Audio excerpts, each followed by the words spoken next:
Well, hi, Marion. Hi, Grith. Hi, and thank you for doing this interview with me.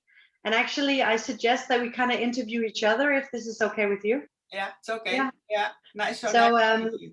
yeah, and I would like to take you down a trip memory lane. Is thinking of the way how we met, because that was actually, I think it was a nice story. So, would you like to start? Yeah. But it's about the World Game, and it's a wonderful instrument, and it's used in the last century. A lot of countries now, but we met in 2016, I think. Yeah, it was. In 2015, Linda Silverman and I were on a conference for the giftedness in Utrecht in Holland, and we met and we presented the World Game. And she told you were there. You were over there with another conference, I think, after that. Yeah, I was at the CACT. Yeah. And she told you about the World Game, and you called me and you said, I come to Holland and I do the training in Dutch because you understand the Dutch language. And you came, we didn't know each other. Yeah. And you follow the Dutch trainees, and then you went home and, oh wait, something is happening. Okay. And you went home and then you thought, Marion is crazy. Right? Yeah, well, actually, when Linda Silverman, when she presented the World Game to me, I thought this is hocus pocus. This building pieces and being capable of getting to know a child, how the child is thinking, acting, how the child is in the world. That was just to me too ridiculous and too extreme. Yeah. So when I visited you with my husband, who's a psychologist, and we took the training, I had to go back home to Denmark and do the World Game with 30 different children, and then take some pictures of these villages that they built. And I actually tricked you a little bit because I had to come back to Holland and build these villages again. Yeah. And you had to tell me which child was gifted or not. And I thought, hey, I'm the president of the Gifted Children organization. So she thinks I'm just coming by with these villages built all by gifted children. So I actually found some children that were not gifted. And one of the villages I built, you went by and you looked at the village and you said, that child's not gifted. Oh, really? I didn't remember. And when you did that, I thought, this is actually something. It has to be good. And at one point, I tested a child with the World Game in Denmark, and I wrote down everything that I observed with this child. And the school was so kind to give me the whisk that was done on the child with all 15 subtests. And I compared the notes from the psychologist, a very good psychologist, and compared them to my notes from the World Game, and they actually matched. Yeah. They were compatible. And then I thought, okay, there is something about this. And then I started on my free basis, whenever I had time for it, I drove around all of Denmark testing children in different schools with the World Game to figure out how to use this tool. And now I tested 1,300 children now. Yeah, you administer a lot of children now. And you are the gifted specialist. I'm not.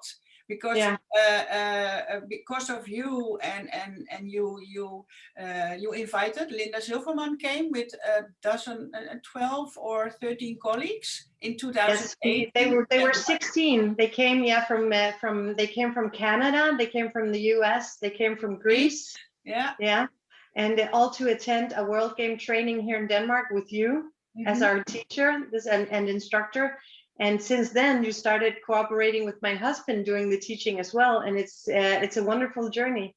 Yeah. And then Linda was very eager. Linda Silverman was very eager to learn how to use the World Game, and she was actually the one I thought was really crazy for introducing me to it. And now I just simply love the idea of it, and I'm so thankful that she showed me this path.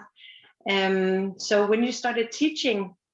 And this group of Americans and Canadians and from Greece, they came. We had some wonderful days together because they were all professors and doctors in psychology. Yeah. And I was the only one not gifted, specialized in giftedness. So, yeah. Yeah. But now we found out how to use it on gifted children. But the same is also what's very important to me is gifted children can also be twice exceptional. They can have dyslexia.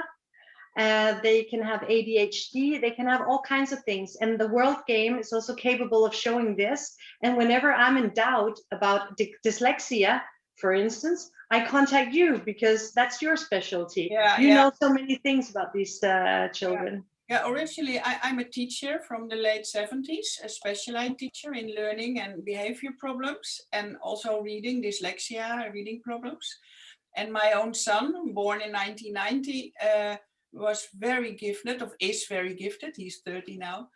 And he had a very difficult time at school because the teacher said they don't said he was dumb, but they meant it like that. And he couldn't read well. He couldn't. So when he was at age of 10, he told me, "Mom, I'd rather be dead because I'm stupid. I can't." So that's broke my heart, and I thought, well, how is it possible? Because he's a very smart boy. And then someone took the whisk, but I also went to someone who had a World Game, and he said, your son is very smart, but there's something obstructing, some problem. And then it appears to be dyslexia and giftedness, and so we helped him, and now he's a wonderful art director, full of self-confidence. But I was interested in the World Game then in the 90s, and I went to Ooyeman and the University of Groningen. She developed the World Game for education means, for learning problems. And I took her training and I graduated with her, but she was an old lady then, in beginning, end of 1999, I think. And then I promised her to keep on working with the World Game. So the last 20 years, I give a lot of trainings, but in educational means. So how you can help children learning, and not the giftedness, not the cognitive thing. And you did that. You gave me the spirit to develop also the cognitive things. You and Johnny, you compared it with the whisk, and then we made a rubric, giftedness, last year, I think, or yes, we did. Yes, it was in January we did the rubric, and then Holland, right before the Corona, we met there to test it out with all the other scientists. Yes. Yeah, because you saw similar things in gifted children building some. You saw things all gifted children build, the humor, we made a rubric. And now it's I'm sorry. And now the university in Radboud in Nijmegen is doing scientific research together with you and America, and everybody is giving World Games. And so I think that's so exciting because everybody is taking part of it. All the scientists that were also here with us for the training, they all try to provide as much documentation as possible, and so much empiric material that we gathered to figure out how to measure the children's giftedness. And we're not talking about a number, we're talking about which areas the child can be very, very strong or be struggling. And in the end, we actually have a more fluent picture of the child, and we have a more dynamic solution to a problem or a challenge for the child. So we actually use this now, the World Game. We start off with the World Game whenever we have a child for a whisk test, just to make the child calm down, but also to see if the child is actually ready for a whisk. Because sometimes you can have a child and the parents, they booked an appointment for the World Game and for the whisk, and they do the World Game, and I can see all of a sudden in the middle of the building that it wouldn't be wise to do the whisk right now because it seems as if the child is struggling with something else. Yeah. And I know that then they have to come twice or maybe 3 times or 4 times for a visit, but it all pays out in the end because we have so many eyes watching on us, what we do, and we have so many specialists all around the world that we can contact whenever we're in doubt. So supervision is very, very, very Yeah. good for us. That someone is trying to always look over our shoulder to make sure that our work is just the extra mile. Yeah, Yeah. Because not the cognitive part is not the only thing you see in the world game. For me, it's important to see also the social and emotional problems. Absolutely. Yeah, because and this is also what we have with the Greek. We do that with the Greek as well, because in Greece they have 5 centers for gifted children. And there's a woman, the one who did the training also as well, the Nai. She is also working a lot with the social emotional aspect. And this is why it just all bites in the end. Yeah. We all gather for this. Yeah. That's why psychologists and therapists are also working with the world game, not for the cognitive part or the learning part, but for the social and emotional things happening in the child's life. You see trauma, you see ASS. Also, you can see the insecureness, protest, anger, communication problems, and that's for me. It's the working thing, and the cognitive part is mostly the giftedness, because in Holland the education, I don't know how it is in Denmark, but in Holland the education is focused on the end results, on scores, on testing, on we work a lot with that. I spoke to Tina Hallow the other day, and the thing is, what we do is we celebrate the end result. However, never think about the process, how to get there. And this is our new goal, not our new goal, our old goal, but this is a major goal for us, to celebrate the detectives. All these children, all these scientists, just because they won't be capable of reading something or writing something the way the system is telling them to do, still, it's so interesting to see what it ends up with. Because a lot of gifted children are very curious and imaginary, and their way of thinking is way different than for the normal gifted children. Yes. Yeah, I have an example. There was a child in the book. There was the assignment: draw a line from 1 until 15. That was the assignment, and then you see 1, 2, 3, 4, 5, all the numbers on the page. So the assignment was draw a line from 1 to 15, and the child put a pen and put a line from 1 directly to 15, because that was the assignment. But the teacher said, no, that's not good. You have to do it 1, 2, 3, 4, 5. And the child was completely confused because that was the assignment. Yeah. And so they make it too difficult. But I saw the struggle with my own children on school, and we are losing talent. 20 years ago, I told the professor, we are losing talent. Our society is losing talents. We are damaging motivation of the children. They skip school. They don't like school anymore. And learning is so nice. Learning things has to be wonderful and not a struggle. So we also have this thing in Denmark that we have a lack of specialists in all kinds of various fields in the industry, or at the hospitals, and we actually go outside of Denmark to find these people, these specialists. And the thing is just, if we only knew what we know, what our country knows, and what the children know, then we would be really surprised. And this is what we actually try to find and try to nourish and develop in the children we have, and also try to make sure that these children feel special instead of feeling wrong, because a lot of these children feel wrong in this world, and they do it at an early age because they know they're different. They just don't know what's wrong, and this can they can react. I spoke to Tina Harlow, and she said, well, they erupt like volcanoes, some of them. Yeah. And it's so true that they have so many ways of reacting to the world because they feel wrong. Yeah, in Holland we have a lot of specialists, giftedness, working with the World Game. I have an intervision group, and I just saw this afternoon a question to all of them. Do you recognize the thing that children are building, the gifted children are building the World Game, and then smash it down? So everything is down, and then they say, I don't want to build. So the anger, the frustration, they see it a lot with gifted children. Do you recognize that in No. Denmark? No, Okay. but I think it has, I don't know if it has something to do with the environment when they come to us, because we always do the testing in our home. Mm-hmm. And it's very friendly and nice, and we don't just drag them in going, hey, you have an appointment, let's go do the World Game.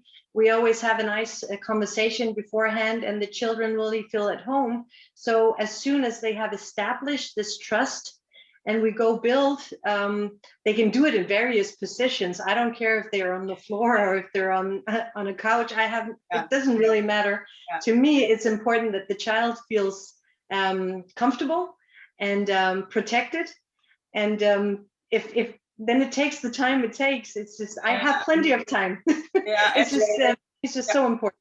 I think at school they sense it is a test. They are very high sensitive, so I think they know I do something, you can see me, and maybe it has to do with that. But because you build a village and you don't speak, so children who are high sensitive feels they are tested, maybe. Yeah. Or I usually always, when they arrive to my address, I always thank them for coming to help. They are coming to help me. So that's yeah.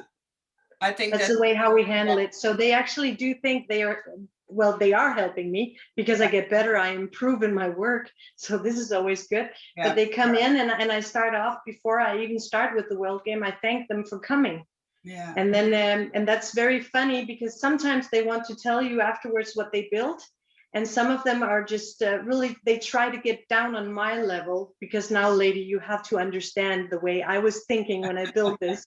And this is a wonderful experience. But that's unique, and you can do the test in your home, because in Holland, a lot of schools have one specialist working with the World Game for all the students. So the child is coming to that teacher in that room, and then the teacher said, okay, build a village. So that's another situation. So but I also did it. I went out to schools and I did the World Game training. It was not training, but yes. I met the children with where they had to build the World Game, and I had a lot of good experiences. I think it has to do something to do with the connection and the emotions of the child, and the good thing is that I was asked to come to schools to do the World Game with supposedly gifted children.